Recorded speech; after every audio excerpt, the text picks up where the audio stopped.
बिस्मिल्लाहिर्रहमानिर्रहीम। हकीकी अपडेट्स में खुश आमदीद। नाज़रीन, क्या कप्तान डट गया है? मकबूलियत और कबूलियत दोनों मिल गई है। इमरान खान का डील करने वालों को क्या पैगाम है? क्या कैदी नंबर 804 रिहा होने जा रहा है? कौन सी 4 शख्सियात इमरान खान को अडयाला जेल मिलने गई और उनसे डील करने की कोशिश की गई? तो जिनका तल्लुक़ तो तहरीक इंसाफ से था, उन्होंने हामिद मीर को क्या बातें बताईं और उनकी कैसे दुर्गत बनी, और दूसरी कौन सी 3 शख्सियात उनको दोबारा मिलने के लिए बैकडोर राब्तों की सूरत में उनके साथ राब्ते में हैं। हामिद मीर ने तो ख़बरों का एक ढेर ही लगा दिया है। आइए उनका बेहतरीन तबसरा देखते हैं। पीटीआई के साथ डील की बातें होती हैं, फलां मिलने जा रहा है, नहीं मिलने जा रहा, खान साहब नहीं मान रहे। कोई ये कहानी है, ये सिर्फ कहानी ही है? हाँ, ये सवाल आपने किया ना मुझे, तो जिसका मैं जवाब दे सकता हूँ, क्योंकि ये खान साहब जो है वो ये अडयाला जेल रावलपिंडी में है ना, तो रावलपिंडी करीब है ना इस्लामाबाद के, तो वो वहाँ से खबर जो है वो मेरे पास आ जाती है। और वैसे भी अडयाला जेल में सिर्फ पॉलिटिकल लोग तो बंद नहीं हैं, और भी बहुत से लोग हैं, उनको हम जानते हैं जो बंद हैं, तो उनके ज़रिए भी खबरें हमारे तक पहुँचती हैं। तो 1 या 2 नहीं, 3-4 लोग जो हैं वो इमरान खान साहब के पास मुफाहमत का पैगाम लेके गए, और जो मुफाहमत का पैगाम लेके गया, और अगर उसका ताल्लुक तहरीक इंसाफ से था, तो इमरान खान साहब ने उसकी बहुत क्लास ली है। और यहाँ तक क्लास ली है कि उसने कहा है कि यहाँ से, इस अडयाला जेल से मेरी डेड बॉडी निकल सकती है, लेकिन तुम ये ना सोचना कभी कि मैं नवाज शरीफ की तरह डील करके तो पाकिस्तान से बाहर चला जाऊँगा। मैंने डील नहीं करनी, हाँ मरवाना तो मरवा दो। अब इस पर ये खान साहब का रिस्पॉन्स जो है, ये सियासी रिस्पॉन्स है या गैर सियासी रिस्पॉन्स है, ये एक अलग बहस है। लेकिन जिस इमरान खान को अडयाला जेल में बंद किया गया है और जिसके पास 3-4 लोग गए हैं, और उसमें से एक बंदे ने मुझे खुद बताया ना कि जब मैंने खान साहब को ये कहा तो खान साहब ने फिर मेरी ये इस तरह से क्लास ली। तो इमरान खान तो फ़िलहाल मुझे नहीं लग रहा कि वो किसी डील वील के चक्कर में है, और इसीलिए तहरीक इंसाफ पे दबाव भी बढ़ रहा है। देखिए, दोबारा मैं आपको याद दिलाऊंगा कि जब ये इमरान खान साहब जब वज़ीर आज़म थे, तो इनके दौर में जो मेरे साथ हुआ, वो अब पीटीआई वाले कहते हैं जी कि उसके ज़िम्मेदार इमरान खान साहब नहीं थे, वो उसके ज़िम्मेदार तो जनरल बाजवा साहब थे, जनरल फैज़ साहब थे, कोई भी है। वज़ीर आज़म तो इमरान खान था ना। उस वज़ीर आज़म इमरान खान के पास मैं गया था खुद कि डॉक्टर शाहिद मसूद को अडयाला जेल में बंद किया गया है, मैं उसको जेल से मिल के आ रहा हूँ। तो इमरान खान ने कहा, अच्छा शाहिद मसूद जेल में है? हो मुझे तो पता ही नहीं। तो मैंने उनका बड़ा मजाक उड़ाया था। अब वो इमरान खान खुद अडयाला जेल में बंद है, ठीक है ना। तो उस वक्त इमरान खान साहब जो हैं वो, जब मैं उनके बारे में कोई कमेंट करता था तो उनको बहुत बुरा लगता था। अब मैं कमेंट कर रहा हूं, उनको अच्छा लगेगा, और शहबाज शरीफ साहब को बुरा लगेगा। तो मैं आपको ये कमेंट कर रहा हूं कि इमरान खान साहब जो हैं वो इस हुकूमत के साथ कोई डील करने के लिए तैयार नहीं है, और वो अपनी पार्टी को मुसलसल ये प्रेशराइज कर रहे हैं कि इनके खिलाफ तहरीक चलाओ। और इसीलिए अब तहरीक इंसाफ जो है उसने 30 मार्च को इस्लामाबाद की परेड ग्राउंड में जलसे के लिए इस्लामाबाद हाई कोर्ट में दरखास्त दायर की हुई है। तो अगर ये 30 मार्च को इस्लामाबाद की परेड ग्राउंड में रमज़ान के महीने में जलसा करना चाहते हैं, तो कोई लगता है आपको ये डील वील करेंगे? मेरा नहीं ख्याल ये करेंगे। तो क्या उनके ज़हन में, मीर साहब आप क्या रीड क्या करते हैं? ज़ाहिर है ये तो यानी उनकी एक पर्सनैलिटी भी है कि ये स्ट्रगल को वो कैसे आगे लेके जाना चाहते हैं, क्योंकि मकबूलियत जितनी मर्जी हो, वो कबूलियत वाला मामला तो दूर दूर तक नहीं है।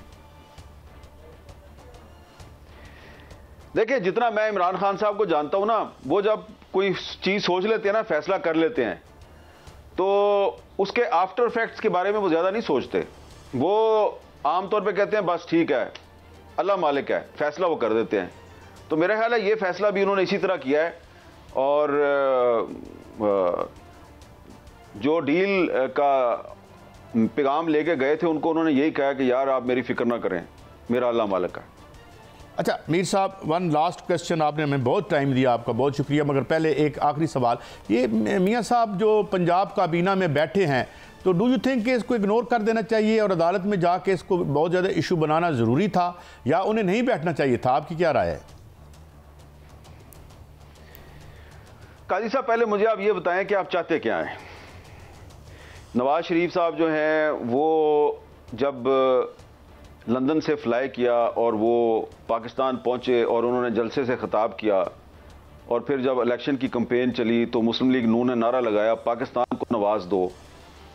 नवाज शरीफ साहब जो हैं वो उनके वजारत उज़्मा के उम्मीदवार थे, ठीक है जी।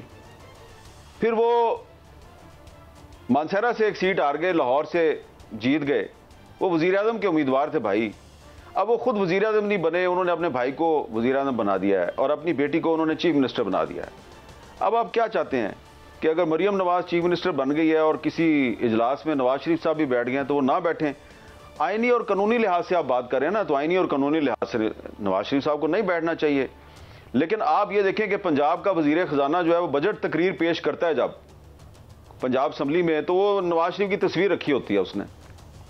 तो ये उनकी अकीदत है अपनी पार्टी के साथ। अब ये जो अकीदत है ये आइन और कानून के मुताबिक दुरुस्त है या नहीं है, लेकिन ये एक पॉलिटिकल जेस्चर है। नवाज शरीफ साहब को कबीना के इजलास में बैठाना एक सियासी पैगाम है कि भाई पंजाब में तो नवाज शरीफ की हुकूमत है। ये उन्होंने पैगाम दिया है इस्लामाबाद वालों को, जहाँ पे कि शायद कुछ लोगों का ख्याल है कि नवाज शरीफ की हुकूमत नहीं है, किसी और की हुकूमत है। तो अगर उन्होंने एक सियासी पैगाम दिया है तो आपको इस पर क्या एतराज़ है? अगर कोई इतराज़ है तो आप मुझे बता दें। नहीं, I agree with you, it's a non issue. बिला वजह इसको हाइप देने की कोशिश की जा रही है। मीर साहब, ये जो अभी हम KPK की तरफ थोड़ा बढ़ते हैं, उनका एक वारंट निकला है मजिस्ट्रेट साहब ने, तो वो आए भी थे, CM साहब मिले भी थे PM साहब से। तो क्या ये माजराई आगे बढ़ेगी और इस हुकूमत के बारे में बातें हो रही हैं, गवर्नर राज की बातें हो रही हैं, पहले तो क्या ये एडवाइजेबल होगा और क्या ये होने जा रहा है आपके ख्याल में? नहीं, बिल्कुल मेरे ख्याल से कि खैबर पख्तूनख्वा के चीफ मिनिस्टर और वज़ीर आज़म शहबाज शरीफ साहब के दरमियान मुलाकात एक अच्छी पेशरफ्त थी। It was a very positive development. लेकिन उसके बाद जो वारंट गिरफ्तारी जारी हुआ है, मुझे लगता ये है कि ये वारंट गिरफ्तारी दरअसल उस मुलाकात को सबूताज करने की कोशिश है, क्योंकि ये इतना ज़रूरी नहीं है। एक तरफ तो इमरान खान साहब जो हैं वो तोड़ फोड़ के और हंगामा राई के मुकदमात में उनको बरी किया जा रहा है। कल भी 2 मुकदमात में वो बरी हुए थे, आज भी वो 2 मुकदमात में बरी हो गए हैं। पिछले 24 घंटे में इमरान खान पे 4 मुकदमे ख़त्म हो गए हैं, 4 मुकदमों में वो बरी हो गए हैं। और दूसरी तरफ आप खैबर पख्तूनख्वा के चीफ मिनिस्टर जो हैं उनके खिलाफ वारंट गिरफ्तारी जारी करवा रहे हैं। तो आपको अगर उनसे कोई प्रॉब्लम है तो उनके साथ बात करें, जैसा कि शहबाज शरीफ साहब ने उनसे बात की है। तो मेरा ख्याल है कि अगर पंजाब से खैबर पख्तूनख्वा के वज़ीर आला के वारंट गिरफ्तारी जारी होंगे तो इससे पाकिस्तान के वफाक की जो 4 इकाइयाँ हैं उनके जो बाहमी ताल्लुकात हैं वो उन पर असर पड़ेगा और मरकज़ और सूबे के दरमियान जो कशीदगी है उसमें इजाफा होगा। मेरा ख्याल है कि ये बहुत बदकिस्मती की बात है। मैं इसकी शदीद मज़म्मत करता हूँ कि एक सूबे का इलेक्टेड चीफ मिनिस्टर है और पंजाब की एक अदालत जो है वो उसके वारंट गिरफ्तारी जारी कर रही है। अगर सोचें आप कि अगर किसी पुराने मुकदमे में, मुकदमे ढूंढना तो कोई मसला नहीं होता, तो किसी पुराने मुकदमे में अगर खैबर पख्तूनख्वा से पंजाब के किसी सियासतदान के इस तरह वारंट गिरफ्तारी जारी हो जाए तो आपको कैसा लगेगा? आप लाहौर में बैठे हुए हैं, आपको कैसा लगेगा? अब ज़रा आप सोचें कि ये जो वारंट गिरफ्तारी की खबर मीडिया पे हाईलाइट हुई है, तो जो लोग पेशावर में बैठे हुए हैं, जो लोग DI खान में बैठे हुए हैं, जो लोग बन्नू में बैठे हुए हैं, कोहाट में बैठे हुए हैं, तो उनके दिल पे क्या बीती होगी यार कि हमने अपने सूबे का एक चीफ मिनिस्टर बनाया है। ठीक है, मुस्लिम लीग नून के उससे इख्तलाफात हैं, लेकिन इन्होंने पंजाब की एक अदालत से उसका वारंट गिरफ्तारी जारी करवा दिया। तो मेरा ख्याल है कि हमें हकीकत पसंदी का मुजाहरा करना चाहिए। ये जो सियासी लड़ाई है इसको सियासी लड़ाई रहने दें। इस सियासी लड़ाई को इतना आगे ना लेके जाएं कि इससे पाकिस्तान के वफाक और इस्तेहकाम के लिए खतरात पैदा हों।